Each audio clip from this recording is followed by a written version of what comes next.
नमस्कार साथीहरू, फेरि पनि न्यू भ्लगमा यहाँलाई स्वागत छ। ब्रान्डेड न्यू भ्लग फेरि तपाईँहरूको बिचमा आइसकेको छ। हामीले के गर्दैछौँ, आजको दिनचर्या, आज हामीले कसरी बिताउँदैछौँ र कसरी खाना बनाएर हामीले लोकल तरिकाले खाना बनाउँदैछौँ भन्ने विषयमा हामी गफ गर्न गइरहेका छौँ र तपाईँहरूलाई बनाएर पनि देखाउनेवाला छु। यता हाम्रो बुढी रेडी हुनुहुन्छ, यता मेरो छोरो पनि पुरै एकदम डान्स गरिरहेको छ। यता हेर त बाबु, ल यता डान्स गर, ल यहाँ केही बोल्न सक्नुहुन्छ। मेरो बुढी आज भोट हाल्नु जान पाएन भनेर पुरै घोप्टो परेर रोइरहेको अवस्था छ होइन, के भयो कि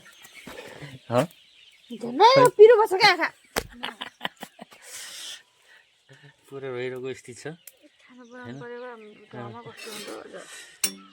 खास कुरा त्यस्तो त होइन, दाल बनाउनु लागेको छ नि, यो प्याजले गर्दाखेरि उहाँको आँखामा भइरहेको छ।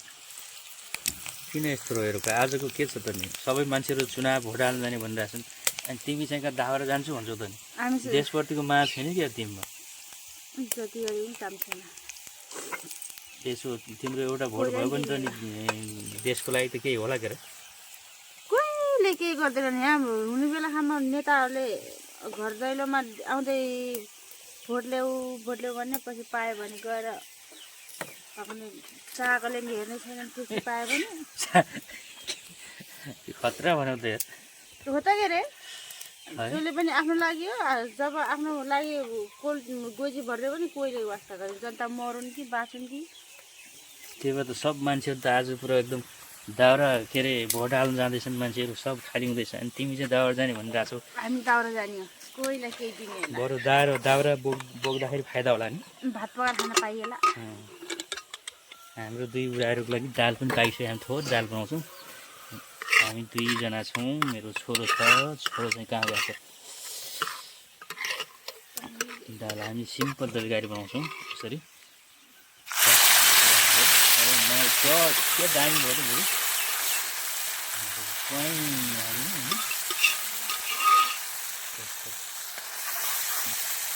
गाउँघरमा यसरी खाना पाएको साथीहरू, के गर्ने अब, सहर बजारमा हामी छैनौँ। टक्क सामान्य तरिकाले सजिलो जिन्दगी सहज होस् होइन। पैसा भए त धेरै पनि गरिन्थ्यो होला, हामीसँग पैसा छैन साथीहरू। हामीले जिन्दगी सहज बनाउनको लागि यसरी सामान्य तरिकाले अर्ग्यानिक पाराबाट होइन यसरी गराइन्छ।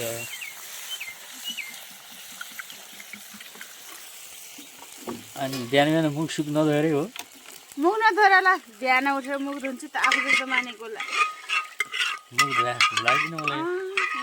मान्छेलाई आगोको धुवामा खाना पकाउनु बेला कस्तो धुवा हुन्छ अझ होइन। होइन तिमी रोया थियो क्या अघि, आँखा पिरो हुन्छ।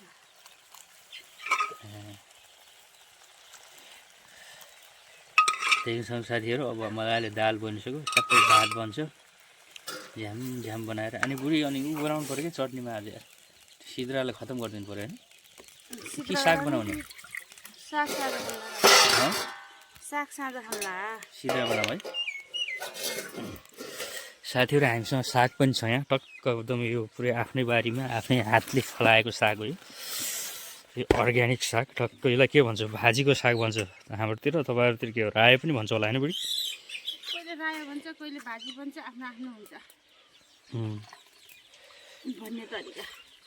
यस्तो हुन्छ साग। यता के खाने गरे? भाजीको साग, बङ्गुरको सागमा मिक्स गरेर खाने गरी आउनुहोस् है हजुरहरू। दाल भात एकदम अर्ग्यानिक गाउँघरको दाल भात साग। बङ्गुरको गेडासँग साग मिसाएर झन् खतरा हुन्छ होला नि। बङ्गुरको तरिका के अरे, ल्याम्म बङ्गुरको के बोसोसँग खाने आउनुहोस् हजुर, बनाइन्छ त्यो पनि लोकल कुखुराको के भन्छ अरे, रोस्टा बनाउने खाने।